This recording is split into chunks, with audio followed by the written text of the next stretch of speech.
اپنے مقدر پہ میں ناز کرتا ہوں، اپنے مقدر پہ میں ناز کرتا ہوں، اپنے مقدر پہ میں آپ جیسا مجھے پیشوا مل گیا، ناز کرتا ہوں اپنے مقدر پہ میں الحمدللہ، ناز کرتا ہوں اپنے مقدر پہ میں آپ جیسا مجھے پیشوا مل گیا، جب سے تیری نظر سے نظر مل گئی، اور یہ اذان میری بے اثر ہی رہی، یہ نماز میری بے خبر ہی رہی، پر ایک سجدہ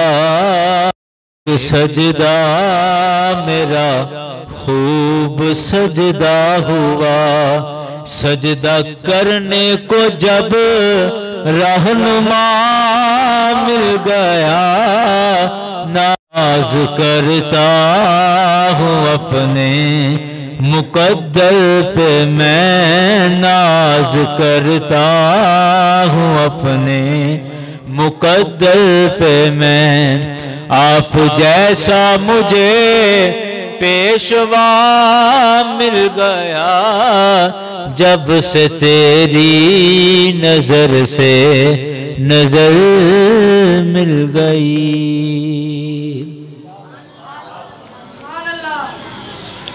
حمد و ثنا کے بعد واجب الاحترام یاران گرامی سامعین و حاضرین،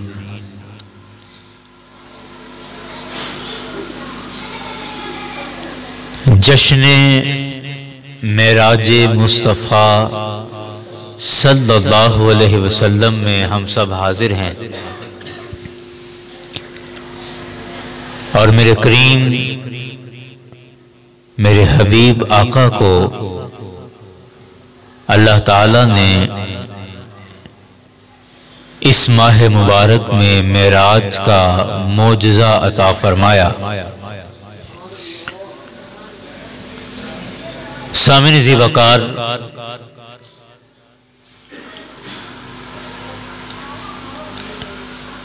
بہت ساری باتیں ذہن میں آ رہی ہیں، لیکن یہ میں فیصلہ نہیں کر پا رہا کہ عظمت و شان مصطفیٰ کی کس بات کو بیان کروں اور کس بات کو رہنے دوں۔ گویا کہ میرے مصطفیٰ کی ہر عظمت، ہر شان ایک سے بڑھ کے ایک ہے، ایک سے بڑھ کے ایک ہے، اور انسان کی عقل اور اس کا شعور اس کا ادراک اور احاطہ نہیں کر سکتا کہ ان میں زیادہ بہتر کون ہے اور کم تر کون ہے۔ میرے حبیب کے سر کے بالوں سے لے کر پیروں کے ناخن تک اللہ نے سراپا معجزہ اور سراپا فضیلت بنا کر بھیجا ہے۔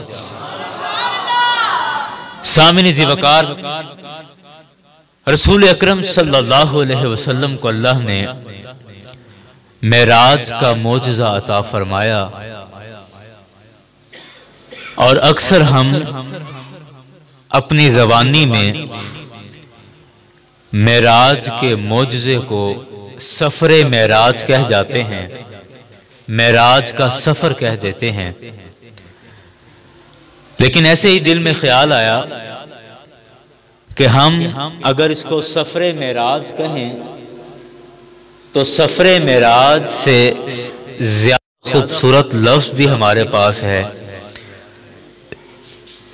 وہ کیا ہے وہ والا لفظ ہے جو خود رب کائنات نے استعمال کیا ہے، جو فرمایا کہ سبحان الذی اسرا، سیر کا لفظ ارشاد فرمایا، سفر کا نہیں۔ سیر کا لفظ ارشاد فرمایا، سفر کا نہیں کہا کہ پاک ہے وہ ذات سبحان الذی اسفرا، پاک ہے وہ ذات جس نے سفر پہ بھیج دیا، نہیں نہیں نہیں، سفر کا نہیں کہا، فرمایا اسرا، سیر کرائی۔ اب سفر میں اور سیر میں فرق کیا ہے؟ ہم مصطفیٰ علیہ السلام کے معراج کو سفر معراج کیوں نہ کہیں، سیر معراج کیوں نہ کہیں؟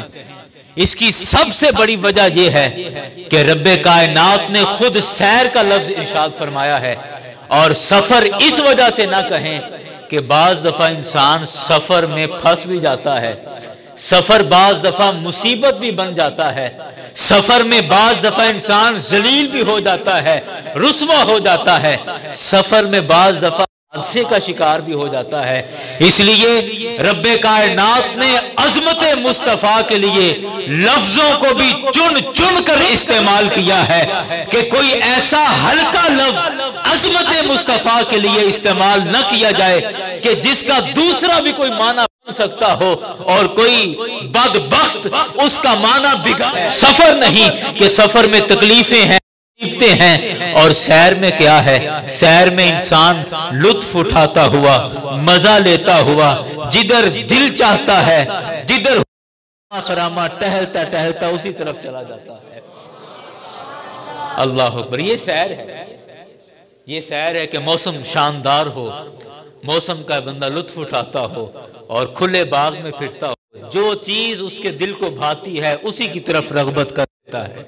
جبکہ سفر میں تو ایسا نہیں ہے، سفر تو دھیان سے کرنا پڑتا ہے اور سیدھا منزل کی طرف کرنا پڑتا ہے، جگہ جگہ رکنے کی گنجائش نہیں ہوتی سفر میں۔ اللہ نے اپنے حبیب کو سیر کروائی ہے، اپنے حبیب کو سیر کروائی ہے۔ مجھے غالب کا وہ شعر یاد آ رہا ہے، کہتا ہے جدھر تیرا نقش قدم دیکھتے ہیں، جدھر تیرا نقش قدم دیکھتے ہیں، خرامہ خرامہ ارم دیکھتے ہیں۔ کہ یہ سیر ہے، اور اس سیر میں کیا ہے؟ غالب کہتا ہے کہ سیر میں یہ ہے کہ جہاں جہاں میرے مصطفیٰ کا قدم لگ رہا ہے، جہاں جہاں میرے حبیب کے قدمین شریفین لگ رہے ہیں، جس جس زمین کے حصے کو یا جس جس فرش کے حصے کو مصطفیٰ کے قدم چھو رہے ہیں، یا فرش کا وہ حصہ جو مصطفیٰ کے قدموں کو بوسہ دے رہا ہے، کہتے ہیں خرامہ خرامہ ارم دیکھتے ہیں کہ مصطفیٰ کے قدموں کو بوسہ دینے کے بعد اب وہ فرش کا حصہ نہیں بلکہ جنت کا حصہ بن چکا ہے۔ جدھر تیرا نقش قدم دیکھتے ہیں، خرامہ خرامہ ارم دیکھتے ہیں، کہ یا رسول اللہ جہاں آپ کا نقش قدم لگ جاتا ہے اللہ اس زمین کو جنت میں تبدیل فرما دیتا ہے۔ تو سب سے پہلی بات یہ ہے کہ اللہ نے اپنے حبیب کو سیر کرائی، سفر نہیں۔ کیا کروایا؟ سیر کرایا۔ اچھا، یہاں ایک اور بڑا لطیف نقطہ میرے ذہن میں آ رہا ہے کہ اس آیہ مبارکہ کو رب کائنات نے شروع فرمایا لفظ سبحان سے، سبحان الذی اسرا، سبحان کے لفظ سے اس آیہ مبارکہ کو شروع کیا، اور سبحان کا پہلا حرف کیا ہے؟ سین۔ پہلا حرف کیا ہے؟ بولیں، سین۔ اور یہ آیت مبارکہ جہاں پر ختم ہو رہی ہے، مکمل ہو رہی ہے، وہ لفظ ہیں انہو سمیع البصیر۔ بصیر پر آ کر یہ آیت مبارکہ مکمل ہو رہی ہے، اور بصیر کا آخری حرف کیا ہے؟ را۔ آخری حرف کیا ہے؟ را۔ اس آیہ مبارکہ کا آغاز سین سے ہے، اور اس آیہ مبارکہ کا اختتام را پر ہے، اور اگر ابتدا اور انتہا دونوں کو ساتھ جوڑ دیا جائے، سین اور را کو ساتھ جوڑ دیا جائے تو یہ لفظ بنتا ہے سر۔ یہ لفظ کیا بنتا ہے؟ بول لیں، سر۔ اور سر کا معنی ہے راز۔ سر کا معنی کیا ہے؟ راز۔ رب کائنات نے معراج کا سفر، معراج کا معجزہ اور معراج کی سیر کو بیان کرتے ہوئے در حقیقت اشارہ اس طرف فرمایا ہے کہ میرے مصطفیٰ کا یہ معراج کا معجزہ اللہ کے رازوں میں سے ایک راز ہے۔ تم جس قدر بھی اپنی عقل دوڑاتے جاؤ گے، نہ تم محمد مصطفیٰ کی حقیقت کو جان سکتے ہو، نہ تم معجزہ معراج کی حقیقت کو پہچان سکتے ہو۔ یہ اللہ کے رازوں میں سے ایک راز ہے، اللہ کے رازوں میں سے ایک راز ہے۔ اور اللہ تعالیٰ جب تک خود نہ چاہے اپنے راز فرمایا کہ میرے محبوب کا معراج اللہ کے رازوں میں سے ایک راز ہے، تم اسے اپنی عقل کی کسوٹی پہ نہ پرکھنا۔ پچھلے یہ جمعے میں بھی سیکنڈ لاسٹ جمعے میں یہ بات ہو رہی تھی کہ ہم سرکار علیہ السلام کے معجزات کو اپنی عقل کی بنیاد پر پرکھتے ہیں کہ کیا ایسا ہو سکتا ہے، عقل کیا کہتی ہے، ادراک کیا کہتا ہے، فہم کیا کہتی ہے، فراست کیا کہتی ہے۔ ہم رسول اکرم صلی اللہ علیہ وسلم کے معجزات کو اپنی عقل پر پرکھتے ہیں، جبکہ رب کائنات نے فرمایا کہ یہ اللہ کے رازوں میں سے ایک راز ہے، اور جب تک خدا نہ چاہے یہ راز کسی پر کھل نہیں سکتا، یہ راز کسی پر کھل نہیں سکتا ہے۔ اللہ اکبر۔ اسی وجہ سے جب ہم اپنی عقل کو اپنا ہادی اور اپنا رہنما، اپنا لیڈر اور رہبر بنا لیتے ہیں تو بعض دفعہ یہ عقل ہمیں گمراہی کی طرف لے جاتی ہے۔ اسی وجہ سے کئی لوگوں نے رسول اکرم صلی اللہ علیہ وسلم کے معراج کا، یہ جو سیر ہے معراج کی، اس کا انکار کیا، کہا کہ یہ کوئی سیر نہیں تھی اور یہ محض ایک خواب تھا، اور خواب میں سرکار علیہ السلام نے یہ سارا دیکھا۔ بعض لوگ کہتے ہیں کہ نہیں، یہ باقاعدہ ایک سفر تھا، باقاعدہ ایک سیر تھی، لیکن اللہ تعالیٰ کے حبیب صلی اللہ علیہ وسلم نے اپنے رب سے ملاقات نہیں کی، اپنے رب کو دیکھا نہیں ہے۔ بعض نے یہ کہا کیوں نہیں دیکھا جی؟ کہتے ہیں کہ اس وجہ سے نہیں دیکھا کہ اللہ تعالیٰ کو ہماری آنکھ دیکھ ہی نہیں سکتی، اللہ تعالیٰ کو ہماری آنکھ دیکھ نہیں سکتی، اس وجہ سے سرکار علیہ السلام نے اللہ کو نہیں دیکھا۔ یاران گرامی، یہ ایک ایسا احمقانہ اور ایک ایسا بے وقوفانہ سوال ہے کہ چونکہ ہماری آنکھ نہیں دیکھ سکتی تو لہٰذا نتیجہ نکلا کہ سرکار کی آنکھ بھی نہیں دیکھ سکتی۔ میں سمجھتا ہوں اس سے کمزور وجہ کیا ہو سکتی ہے، لاجک کیا ہو سکتی ہے؟ ایک عام سا سادہ سا آدمی اس اعتراض کا جواب دے سکتا ہے کہ ہماری آنکھ نہیں دیکھ سکتی، یہ ہماری آنکھ کا قصور ہے، یہ ہماری آنکھ کی کمزوری ہے کہ ہماری آنکھ رب تعالیٰ کا دیدار نہیں کر سکتی ہے، لیکن تو نے یہ کیسے سمجھ لیا کہ جیسی ہماری آنکھ ہے ایسی ہی آنکھ مصطفیٰ کی ہے؟ ارے نہیں، ہماری آنکھ جیسی بھی ہے وہ ہمیں پتا ہے، لیکن اللہ نے حبیب علیہ السلام کو وہ نگاہیں عطا کی ہیں کہ میرے مصطفیٰ زمین پر بیٹھ کر اس جہان میں بھی دیکھ لیتے ہیں اور اس جہان میں بھی دیکھ لیتے ہیں۔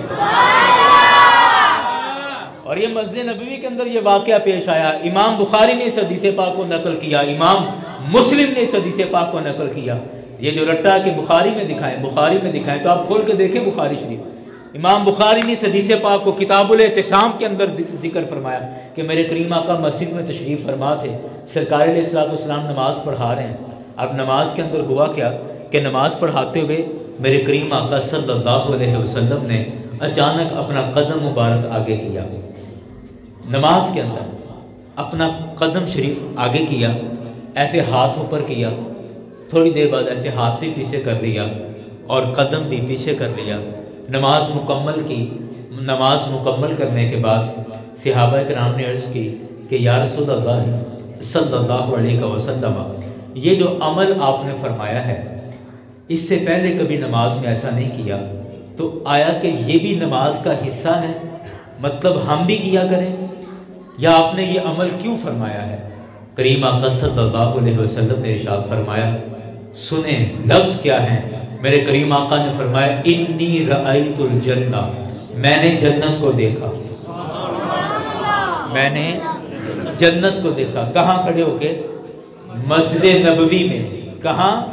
مسجد نبوی کے مصلی پر کھڑے ہو کر میرے مصطفیٰ نے فرمایا انی، بے شک میں نے، تاکید کے ساتھ ارشاد فرمایا کہ بے شک میں نے رأیت الجنہ، میں نے جنت کو دیکھا، اور جنت کے ایک کوشے کے اندر مجھے تمہارے لیے ایک پھل پسند آ گیا، اور ہاتھ اس لیے بڑھایا تھا کہ وہ پھل توڑ کر تمہارے لیے لے آتا، لیکن پھر خیال آیا کہ اللہ نے اس پھل کو آخرت کے لیے بچا رکھا ہے، تو کیوں نہ اپنے غلاموں کو یہ تحفہ آخرت کے لیے پیش کروں.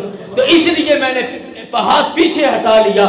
میرے مصطفیٰ نے فرمایا کہ اگر وہ پھل میں توڑ کر لے آتا لَأَكَلْتُمْ مَا بَقِيَتِ الدُّنْيَا، جب تک دنیا قائم رہتی تم پھل کھاتے رہتے، تم سے کبھی ختم نہ ہوتا.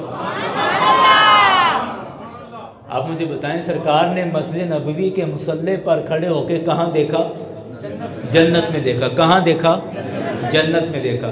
اللہ تعالیٰ ہمارے بولنے کے صدقے اللہ میں جنت عطا فرمائے. بولنے کہاں دیکھا؟ اور صرف جنت نہیں، جنت کے کسی کونے میں کوئی پھل تھا، پسند آ گیا. اس کا مطلب غور سے دیکھا اور ایک ایک شے کو الگ الگ دیکھا. اللہ اکبر، اللہ اکبر. یاران گرامی، اگلی بات میں آپ سے پوچھتا ہوں، مجھے بتائیے جنت کہاں ہے؟ یار جہاں جانا ہو وہاں کا پتہ تو معلوم ہونا چاہیے نا. جنت کہاں ہے؟ ساتوں آسمانوں سے اوپر. جنت کہاں ہے؟ بولے. ساتوں آسمانوں سے اوپر. جنت کہاں ہے؟ ساتوں آسمانوں سے اوپر. اور جنت اس جہان کا حصہ نہیں. جنت اس جہان کا حصہ نہیں ہے. اور میرے مصطفیٰ فرما رہے ہیں کہ میں نے مسجد نبوی کے مصلی پر کھڑے ہو کر بے شک جنت کو دیکھا. مطلب کیا ہے کہ ہماری نگاہیں جہاں تک دیکھ سکتی ہیں یہ ہمیں پتا ہے، لیکن نگاہ مصطفیٰ کو اللہ نے وہ شان اور عظمت عطا کی ہے کہ پہلا آسمان، دوسرا آسمان، یہاں تک کہ ساتوں آسمان نیچے ہیں، میرے مصطفیٰ کی نگاہ اس سے اوپر ہے. اور پھر جنت ہے، جنت کا کوئی کونا ہے، اس میں کوئی پھل دیکھا ہے تو کہنا پڑے گا کہ اللہ نے میرے مصطفیٰ کو جو نگاہیں عطا کی ہیں، خدا کی قسم کائنات میں ایسی نظریں کسی کو عطا نہیں کی ہے. میرے مصطفیٰ اس جہان میں بیٹھ کر، اس جہان میں رہ کر اس جہان پر نظر رکھ رہے ہیں. تو پہلی بات تو یہ کہ اگر کہا جائے کہ اللہ تعالیٰ کے حبیب نے اللہ تعالیٰ کو معراج کی رات نہیں دیکھا، اللہ تعالیٰ کو نہیں دیکھا، تو کیوں نہیں دیکھا؟ کہ چونکہ جی ہماری آنکھ نہیں دیکھ سکتی. تو میں کہتا ہوں ہماری آنکھ اور رسول اکرم صلی اللہ علیہ وسلم کی آنکھیں زمین آسمان کی مثال دینا بھی تھوڑا ہے. زمین آسمان کی مثال دینا بھی تھوڑا ہے. یاران گرامی، اگلی بات سنیں. میں بات عرض کر رہا تھا کہ بعض لوگوں نے پورے واقعہ معراج کا انکار کیا، کیونکہ جی کہہ رہے سمجھ نہیں آ رہی کیسے جا سکتا ہے کوئی وجود، کوئی جسم کیسے جا سکتا ہے اوپر فضا کے اندر. بعض لوگوں نے واقعہ معراج کا تو انکار نہیں کیا، لیکن کہا کہ اللہ تعالیٰ سے ملاقات نہیں ہوئی تھی، دیدار الہی کا انکار کیا، دیدار الہی کا انکار کیا. اور میں اپنی بقیہ گفتگو میں صرف اسی پر بات کروں گا. آیا کہ رسول اکرم صلی اللہ علیہ وسلم نے اپنے رب سے ملاقات کی، دیدار کیا، اور کیا تو اس کی کیفیت کیا تھی؟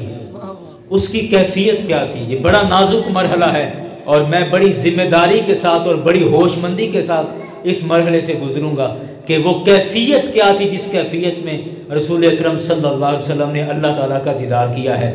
سب سے پہلے آپ سنیں، حدیث پاک میں آتا ہے کہ ترمذی شریف کی حدیث پاک ہے، سیدہ عائشہ صدیقہ رضی اللہ عنہا نے روایت کیا ہے، حضرت ابو سعید خدری رضی اللہ عنہ نے بھی روایت کیا ہے. آپ سے سرکار علیہ الصلوۃ والسلام سے کسی نے پوچھا کہ یا رسول اللہ صلی اللہ علیہ وسلم، آپ نے جب خدا کو دیکھا تو کیسا پایا؟ جب خدا کو دیکھا تو کیسا پایا؟ اللہ اکبر اللہ اکبر اللہ اکبر۔ میرے کریم آقا نے جو جواب ارشاد فرمایا، فرمایا نورن نورن انا ارائیت، نور ہی نور تھا میں نے جدھر بھی دیکھا، نور ہی نور تھا میں نے جدھر بھی دیکھا، جدھر بھی دیکھا نور ہی نور تھا، اس کیفیت میں نے اپنے رب کو پایا ہے۔ یاران گرامی، قرآن پاک نے ارشاد فرمایا کہ جب محمد مصطفیٰ نے اپنے رب سے ملاقات کی، اپنے رب سے ملاقات کی، تو اس ملاقات کی کیفیت یہ تھی فَكَانَ قَابَ قَوْسَيْنِ أَوْ أَدْنَىٰ، کہ جتنے دو کمان آپس میں قریب ہوتے ہیں اتنا قریب ہو گئے یا اس سے بھی زیادہ قریب ہو گئے، یا اس سے بھی زیادہ قریب ہو گئے۔ میں تھوڑا سا بات کو ایک اس کی زمین بنا کے عرض کرتا ہوں تاکہ آپ کو یاد ہو جائے اور آپ کو لطف آئے اس بات کا۔ سامعین ذی وقار، اللہ تعالیٰ نے اپنے حبیب علیہ السلام کو اپنا دیدار کرایا، اپنا جلوہ کرایا، اور ہم اس دنیا کے اندر ہر کوئی اللہ کا دیدار نہیں کر سکتا، البتہ آخرت میں ہم سارے اللہ کا دیدار کریں گے، آخرت میں سارے اللہ کا دیدار کریں گے۔ ایک صحابی رسول نے سرکار سے عرض کی کہ یا رسول اللہ صلی اللہ علیہ وسلم، کہ میدان معاشر میں تو آدم علیہ السلام سے لے کر اور قیامت تک آنے والے سارے لوگ موجود ہوں گے، تو وہاں ہم سب لوگ اللہ کا دیدار کیسے کریں گے، کیسے کر سکتے ہیں؟ تو میرے کریم آقا صلی اللہ علیہ وسلم نے ارشاد فرمایا سَتَرَوْنَ رَبَّكُمْ كَمَا تَرَوْنَ الْقَمَرَ مِنْ لَيْلَةِ الْبَدْرِ، کہ تم عن قریب اپنے رب کو ایسے دیکھو گے جیسے 14ویں رات کا چاند چمکتا دیکھتے ہو۔ سبحان اللہ! کہ زمین کے ایک کونے سے لے کر دوسرے کونے تک جہاں جہاں لوگ موجود ہیں، جب چاند طلوع ہوتا ہے، 14ویں رات کا چاند چمکتا ہے، تو پھر وہ چاند دیکھنے کے لیے نہ کسی کو دھکا لگانا پڑتا ہے، نہ کوئی پیچھے ہٹو کرنا پڑتا ہے، ہر انسان اپنی جگہ پر کھڑے ہو کر آسانی سے جیسے چاند کو دیکھ لیتا ہے، اسی طرح محشر کے دن انشاءاللہ ہم سب لوگ اپنے رب کا دیدار کریں گے۔ سبحان اللہ! اب آئے رسول اکرم صلی اللہ علیہ وسلم کے دیدار الہی کے حوالے سے۔ یہاں ایک اہم بات یہ بھی ہے، مجھ سے قبل آپ نے حامد صاحب کی گفتگو سنی، اور مجھے دلی طور پر اس اعتبار سے بھی خوشی ہو رہی تھی کہ الحمدللہ ہم نے یہاں پر ایک چھوٹی سی کوشش کر کے دارالعلوم ضیاء القرآن حضرت بابا فتح شاہ کیمپس کے نام سے حفظ کی اور درس نظامی کی کلاس شروع کی ہے، اور الحمدللہ وہ ایک آغاز میں جس طرح کا ایک مناسب سیٹ اپ ہوتا ہے وہ الحمدللہ چل رہا ہے، اور ابھی ان کا پہلا سال چل رہا ہے، اور مائک پہ اتنا اچھا اور اتنی صاف ستھری انہوں نے گفتگو کی، اتنا اچھا بولے، تو میرا دل خوش ہوا، اور میں اللہ کی بارگاہ میں دعا کرتا ہوں کہ ان بچوں کو اللہ تعالیٰ سلامت رکھے، ان کے علم و عمر میں برکتیں دے، اور غیرت والا عالم دین بنائے، غیرت والا عالم دین بنائے۔ بہرحال میں یہ بات کر رہے تھے کہ حضرت موسیٰ علیہ السلام نے خواہش کی کہ اے اللہ میں تجھے دیکھنا چاہتا ہوں، رب آرینی انظر الیک۔ اور یہاں پر بھی کئی لوگ کہتے ہیں کہ جی یہاں پر میں کہتا ہوں کہ اگر اللہ تعالیٰ کو دیکھنا جائز نہ ہوتا یا دیکھنا ناممکن ہوتا تو حضرت موسیٰ علیہ السلام جو خواہش کر رہے ہیں کہ اے اللہ میں تجھے دیکھنا چاہتا ہوں، یہ خواہش پھر فضول ہوئی؟ ہاں جی، اگر دیکھنا ممکن نہیں تھا پھر موسیٰ علیہ السلام نے کہا کیوں؟ اس کا مطلب یہ ہے کہ دیکھنا ممکن ہے، اللہ کو دیکھنا، بول رہے ہیں اللہ کو دیکھنا ممکن ہے، ہر آنکھ کے لیے ممکن نہیں، لیکن جو اس کی بارگاہ کا قرب حاصل کر لیتے ہیں ان کے لیے دیدار الہی ممکن ہے۔ موسیٰ علیہ السلام عرض کرتے ہیں اے اللہ میں تیرا دیدار کرنا چاہتا ہوں۔ اللہ نے فرمایا، کیا فرمایا؟ فرمایا کہ لم ترانی، اے موسیٰ لن ترانی، کہ تو ہرگز مجھے نہیں دیکھ سکتا، تو ہرگز مجھے نہیں دیکھ سکتا۔ اور یہاں رب کائنات نے یہ نہیں فرمایا کہ اے موسیٰ کیسی باتیں کر رہا ہے، مجھے تو کوئی دیکھ ہی نہیں سکتا، مجھے دیکھا نہیں جا سکتا۔ اللہ نے اپنی رویت کی نفی نہیں کی، کہ مجھے دیکھا نہیں جا سکتا، بلکہ حضرت موسیٰ علیہ السلام کی رویت کی نفی کی کہ لن ترانی، اے موسیٰ تو نہیں دیکھ سکتا، ایسا نہیں کہ مجھے نہیں دیکھا جا سکتا، ہاں مجھے دیکھا جا سکتا ہے۔ مجھے دیکھنے کے لیے سب سے پہلے محمد مصطفیٰ کی آنکھ تو لے کر آؤ۔ اگر اپنے رب کا جلوہ کرنا ہے، رب کا دیدار کرنا ہے، تو پہلے محمد مصطفیٰ کی آنکھ ہو، پھر رب اپنا جلوہ دکھائے گا۔ سبحان اللہ۔ اعلیٰ حضرت نے لکھا، آہا سبحان اللہ، لکھا کہتے ہیں کس کو دیکھا یہ موسیٰ سے پوچھے کوئی، کس کو دیکھا یہ موسیٰ سے پوچھے کوئی، آنکھ والوں کی ہمت پہ لاکھوں سلام، آنکھ والوں کی ہمت پہ لاکھوں سلام۔ اللہ اکبر۔ حضرت موسیٰ علیہ السلام کو فرمایا کہ لن ترانی، اے موسیٰ آپ مجھے نہیں دیکھ سکتے۔ اور روایتوں میں آتا ہے کہ حضرت موسیٰ علیہ السلام نے 9 دفعہ حضرت موسیٰ علیہ السلام نے درود پاک پڑھی بلند آواز سے، صلی اللہ علیہ حبیبہ محمد الصلاۃ والسلام علیکہ یا رسول اللہ، صلی اللہ علیہ وسلم، صلی اللہ علیہ حبیبہ محمد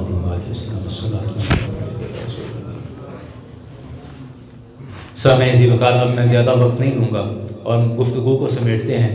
حضرت روایتوں میں آتا ہے کہ حضرت موسیٰ علیہ السلام نے 9 دفعہ رب سے یہ گزارش کی کہ رب ارنی انظر الیک، اے اللہ میں تجھے دیکھنا چاہتا ہوں، اے اللہ میں تجھے دیکھنا چاہتا ہوں، اے اللہ میں تجھے دیکھنا چاہتا ہوں۔ 9 دفعہ کہا۔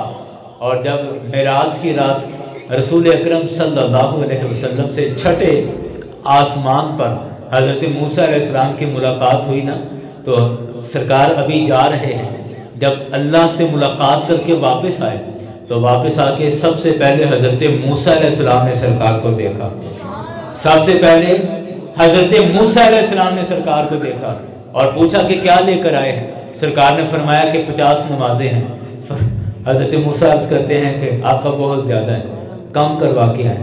پھر گئے، پھر آئے، 5 کم ہوئی، واقعہ آپ نے سن رکھا ہے۔ اسی طرح کرتے کرتے 9 چکر لگے، 45 نمازیں 5 کر کے معاف ہوتی رہیں، آخر میں 5 رہ گئیں۔ 9 دفعہ حضرت موسیٰ علیہ السلام نے خواہش کی تھی کہ اے اللہ میں تیرا دیدار کرنا چاہتا ہوں، میں تیرا دیدار کرنا چاہتا ہوں۔ رب پاک نے فرمایا اے موسیٰ تو مجھے نہیں دیکھ سکتا، لیکن معراج کی رات رحمت للعالمین نبی، میرا نبی ایسی رحمت ہے کہ پچھلے سارے نبیوں کے لیے بھی میرا نبی رحمت بن کر آیا ہے، کہ وہ موسیٰ جو 9 دفعہ خواہش کرتے رہے کہ اے اللہ میں تجھے دیکھنا چاہتا ہوں، میرے مصطفیٰ نے رب کا دیدار کر کے 9 دفعہ ڈائریکٹ موسیٰ علیہ السلام سے ملاقات کی اور یہ رحم کیا، رحمت کی موسیٰ علیہ السلام پر کہ اے موسیٰ آپ اس خواہش کو پورا کر لیں کہ آپ نے 9 دفعہ کہا تھا کہ میں رب کو دیکھنا چاہتا ہوں، اب 9 دفعہ مجھے دیکھ لو، میں ابھی رب سے ہی مل کر آ رہا ہوں۔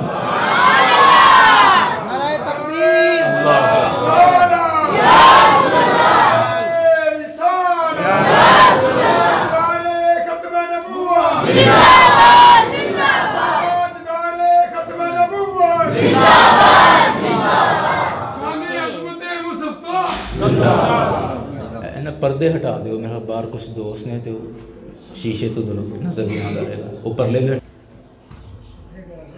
حضرت موسیٰ علیہ السلام سے 9 دفعہ ملاقات ہوئی، رب کا دیدار کیا، آگے ملاقات کی، اور وہ انوار و تجلیات جو رب کے دیدار کے خصوصی انوار رسول اکرم صلی اللہ علیہ وسلم کے چہرہ انور پر نازل ہو رہے تھے، حضرت موسیٰ علیہ السلام نے ان کا جلوہ کیا۔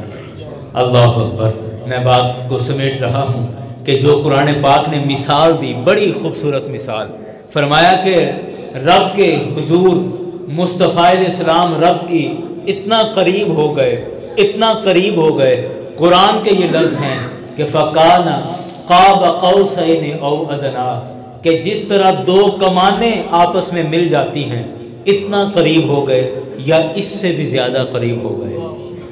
یاران گرامی تھوڑی سوچنے کی بات ہے کہ رسول پاک صلی اللہ علیہ وسلم کی جو رب سے ملاقات ہوئی، گفتگو کا خلاصہ ہے کہ جو رب تعالیٰ سے ملاقات ہوئی، اس ملاقات کو اللہ نے کمان کے ساتھ کیوں بیان فرمایا کہ جس طرح دو کمانیں ایک دوسرے کے قریب آ جاتی ہیں، کمان کے ساتھ کیوں بیان فرمایا؟ ہاتھ بھی تو ایک دوسرے کے قریب آتے ہیں۔ آپ ایسے سنیں گے تو پھر میرا مزہ پورا نہیں ہوگا۔ جتنی اہم بات میں بتانے لگا ہوں، کم از کم تھوڑا سا ذوق کا بھی اظہار اتنا ہی ہونا چاہیے۔ ایک دفعہ بلند آواز سے کہیں سبحان اللہ۔ ایڈے سستے سودے نہیں، تھوڑی تو محنت کرنی پڑے گی نا، مل کے بولیں گے سبحان اللہ۔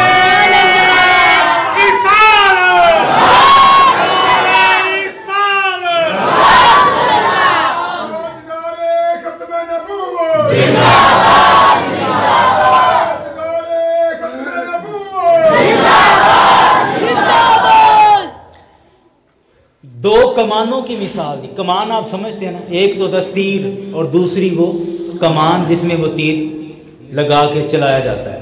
پھر دو کمانوں کی مثال دے کے کہا کہ مصطفیٰ علیہ السلام کی اپنے رب سے جب ملاقات ہوئی تو جیسے دو کمانیں آپس میں جڑ جاتی ہیں، قریب ہو جاتی ہیں، اتنا یا اس سے بھی زیادہ، او ادنا، یا اس سے بھی زیادہ قریب ہو گئے، اس سے بھی زیادہ قریب ہو گئے۔ کمان کی مثال کیوں دی؟ اور بھی تو کئی چیزیں ایک دوسرے کے قریب ہوتی ہیں۔ ہاتھ کی مثال دی جا سکتی تھی، اور کسی شے کی مثال دی جا سکتی تھی، لیکن یاران گرامی آپ کو تھوڑا سا سمجھنا پڑے گا کہ عرب کے اندر یہ رواج تھا۔ اصل میں یہ سمجھانا تو ان کو تھا نا، تو عرب کے اندر یہ رواج تھا کہ جب بھی دو قوموں کے سردار آپس میں اتحاد کرتے، ایک قوم فلاں قبیلہ ہے، ایک فلاں قبیلہ ہے، ان قبیلے کے سرداروں نے آپس میں کچھ باتیں طے کی، کچھ معاہدے کیے، کوئی ٹیبل ٹاک ہوئی، اس کے بعد انہوں نے فیصلہ کیا کہ اب ہم ایک دوسرے کے اتحادی ہیں۔ اب اس وقت کیا ہوتا ہے، عرب کے اندر یہ رواج ہے کہ جب دو سردار آپس میں اتحاد کرتے ہیں تو پھر وہ دونوں قوم کے سامنے باہر نکلتے ہیں اور اپنی کمانیں ایک دوسرے کے ساتھ جوڑ کر یوں کھڑی کرتے ہیں، ایک دوسرے کے ساتھ جوڑ کے یوں کھڑی کر کے اپنی قوم کو دکھاتے ہیں کہ یہ ہماری کمانیں آپس میں جڑ گئی ہیں، ہماری کمانیں آپس میں مل گئی ہیں، جڑ گئی ہیں۔ مطلب کیا کہ اب ہمارا اتحاد ہو چکا ہے، اور در حقیقت یہ دشمن کو بتانا ہوتا ہے کہ اب کوئی اس قبیلے یا اس قبیلے کو الگ الگ نہ سمجھے۔ اگر کسی نے اس قبیلے پر حملہ کیا تو یہ قبیلہ اس کے مقابلے میں آئے گا، اگر کسی نے اس قبیلے پر حملہ کیا تو یہ بھی مقابلے کے لیے آ جائے گا۔ اب اس کی جیت ہے اور اس قبیلے کی ہار ہے۔ رب کائنات نے کمان کے ساتھ مثال دے کر فرمایا کہ فَكَانَ قَابَ قَوْسَيْنِ او ادنا، کہ جس طرح دو سرداروں کی کمانیں جڑ جاتی ہیں، جس طرح دو سرداروں کی کمانیں مل جاتی ہیں، ایسے اللہ اور اس کے رسول نے ملاقات کی ہے۔ مطلب کیا کہ یہ کمانیں جڑنے کے بعد اب تم سمجھ لو، جان لو کہ اب مصطفیٰ کا کہا خدا کا کہا ہے، خدا کا کہا مصطفیٰ کا کہا ہے۔ جس نے مصطفیٰ کو تکلیف دی ہے اس نے خدا کو تکلیف دی ہے، جس نے مصطفیٰ کو راضی کیا ہے اس نے اب خدا کو راضی کر دیا۔ یہ ایک اتحاد کی علامت تھی، یہ اتحاد کی علامت تھی کہ جس نے میرے مصطفیٰ کی عظمت پر حملہ کیا گویا کہ اس نے خدا کی عظمت پر حملہ کیا، اور جس نے میرے مصطفیٰ کے نام پر جان قربان کی گویا کہ اس نے خدا کے نام پہ جان قربان کی۔ ہمارے ہاں کچھ ایسے سمجھدار لوگ ہیں کہ جو مصطفیٰ علیہ السلام کی توہین کر کے خدا تعالیٰ کی عظمت بیان کرتے ہیں۔ اللہ اکبر، اللہ اکبر۔ مصطفیٰ علیہ السلام کی توہین کر کے خدا تعالیٰ کی عظمت بیان کرتے ہیں۔ خدا یہ بیان فرما رہا ہے کہ فَكَانَ قَابَ قَوْسَيْنِ أَوْ أَدْنَىٰ، کہ تم اب میری بات، میرے مصطفیٰ کی بات ہے اور میرے مصطفیٰ کی بات میری بات ہے. اب جس نے ان کو ایذا پہنچائی اس نے مجھے ایذا پہنچائی، جس نے ان کو راضی کیا اس نے مجھے راضی کیا. تو مصطفیٰ کی توہین کر کے تم خدا کو کیسے راضی کر سکتے ہو؟ خدا کو کیسے راضی کر سکتے ہو؟ یاران گرامی، رب کائنات نے اپنے حبیب علیہ السلام پر عظمتوں کی انتہا کر دی ہے، عظمتوں کی انتہا کر دی ہے. اور میرے رب سے جب ملاقات کی تو اب سنیں یہ جملہ ہم اتحیات پڑھتے ہیں نا. ہاں جی، نہیں بھی پڑھتے تو کدی کدار بھی جنا پڑھی سارے کہہ دو اتحیات پڑھتے ہیں نا. الحمدللہ الحمدللہ اتحیات پڑھتے ہیں. اتحیات کیا ہے؟ اتحیات کیا ہے؟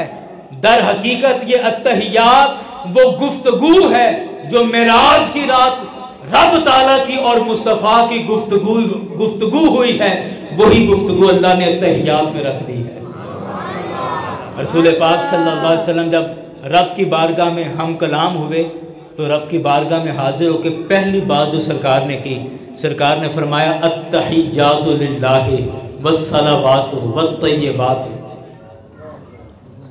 کہ تمام تحائف، تمام عبادتیں اللہ کے لیے ہیں، وہ جسمانی ہوں مالی ہوں، ہر طرح کی طہارتیں پاکیزگیاں اللہ تعالیٰ کے لیے. میرے مصطفیٰ نے عرض کی التحیات للہ والصلوات والطیبات، تو آگے سے رب کائنات نے کیا فرمایا؟ اللہ اکبر. التحیات للہ والصلوات والطیبات، رب تعالیٰ نے فرمایا السلام علیکہ ایہا النبی، السلام علیکہ ایہا النبی. یہ رب کا کلام. مصطفیٰ نے عرض کیا التحیات للہ والصلوات والطیبات. مصطفیٰ کی یہ بات سن کر خدا تعالیٰ فرماتا ہے السلام علیکہ ایہا النبی ورحمۃ اللہ وبرکاتہ. اور اس کے بعد اب دیکھیں آخری بات، اور یہ پوائنٹ کی بات ہے کہ جب اللہ نے مصطفیٰ علیہ السلام پر سلام بھیجا، مصطفیٰ علیہ السلام پر سلام بھیجا، تو اس خاص مقام پر میرے مصطفیٰ نے اپنے غلاموں کو نہیں بھولا. میرا مصطفیٰ اپنے غلاموں کو نہیں بھولا ہے. کیوں؟ جب اللہ نے فرمایا السلام علیکہ ایہا النبی ورحمۃ اللہ وبرکاتہ، اے نبی آپ پر سلامتی ہو، رحمت ہو، برکتیں ہو، تو مصطفیٰ نے کیا عرض کی کہ یا اللہ السلام علینا وعلی عباد اللہ الصالحین، کہ یا اللہ صرف مجھ پر نہیں بلکہ تیرے ہر بندے پر تیری سلامتی اور تیری رحمت برکت نازل ہو. اللہ اکبر اللہ اکبر.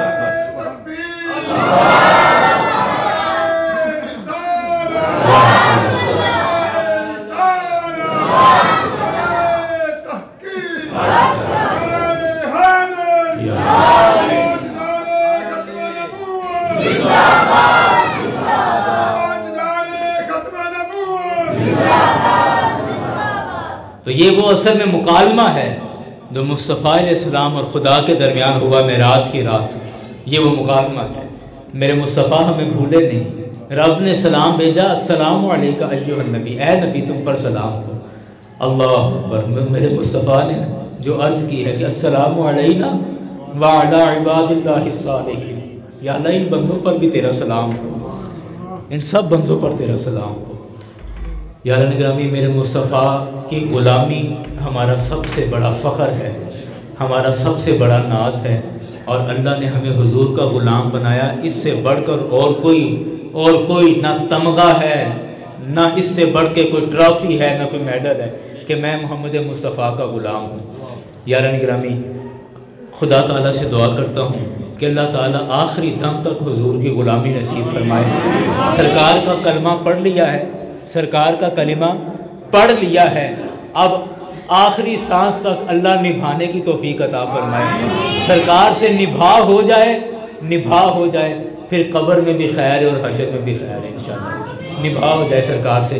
آخر میں ایک دو چھوٹی گزارشیں کرنا چاہ رہا ہوں. جیسے اعلانات کے ذریعے آپ سے عرض کیا تھا کہ رسول اکرم صلی اللہ علیہ وسلم کے موئے مبارک کی طرف منسوب یہ تبرکات شریف ہمارے پاس موجود ہیں، اور ایک یہ لمبی تفصیل ہے، کہاں کہاں سے کیسے کیسے یہ ہم تک آئے، یہ تفصیل لمبی ہے، لیکن اگر مختصر بتاؤں تو یہ اس لیے آئے ہیں کہ اللہ نے ہم نکموں کے مقدر جگانے ہیں۔ مختصر یہ ہے کہ یہ اس لیے آئے ہیں کہ ہم نکموں کے مقدر شاید جاگنے والے ہیں، باقی تو تفصیلیں بڑی لمبی ہیں۔ بہرحال میں ایک بات اس حوالے سے عرض کروں گا کہ دوستوں سے اس پہ مشورہ ہوا تھا کہ کیسے آسانی کے ساتھ سب لوگ زیارت کر سکیں گے، تو سب سے پہلے ایک بات آپ ذہن میں رکھیں کہ آج بھی روضہ رسول کے پاس کوئی شور شرابہ نہیں ہوتا۔ آج بھی روضہ رسول کے پاس کوئی شور شرابہ نہیں ہوتا، کوئی بلند آواز نہیں کرتا۔ کیوں؟ کیونکہ اللہ نے فرمایا ہے کہ لا ترفعوا اصواتکم فوق صوت النبی، کہ مصطفیٰ کی بارگاہ میں آوازیں بلند نہ کرو، اونچی آواز سے نہ بولو، اونچی آواز سے بات نہ کرو۔ اور علماء نے لکھا کہ یہی حکم سرکار کی ظاہری حیات طیبہ میں بھی تھا، اور سرکار کے وصال شریف کے بعد بھی یہ حکم لاگو ہے۔ تو ادب کا تقاضا یہ ہے کہ ہم کسی طرح کی افراتفری اور کسی طرح کا شور شرابہ کیے بغیر، کسی طرح کا شور شرابہ کیے بغیر، یہ میں آپ کو سمجھا نہیں رہا، آپ سمجھدار ہیں، صرف یاد دہانی کے لیے عرض کر رہا ہوں کہ ہم ایک طرف سے یوں آتے جائیں اور اس طرف سے ہم باہر جاتے جائیں گے، ایک لائن بنا لیں تاکہ کسی دوست کو کوئی دھکا نہ لگے، اور درود شریف پڑھتے ہوئے اور خود کو سرکار کی بارگاہ میں محسوس کرتے ہوئے، تصور کرتے ہوئے آپ تشریف لاتے رہیں، اور سرکار پہ درود و سلام بھی پڑھتے رہیں اور زیارت بھی کرتے رہیں، اور ساتھ انشاءاللہ جب تک مسجد میں آخری بندہ جب تک زیارت نہیں کر لے گا ہم کہیں نہیں جائیں گے، اور یہیں تبرکات انشاءاللہ موجود رہیں گے۔ ہر آدمی تسلی سے زیارت کرے اور دل کھول کے زیارت کرے، اور لیکن ایک دوسروں کا خیال کرتے ہوئے ایک ترتیب کے ساتھ یہ کرتے جائیں۔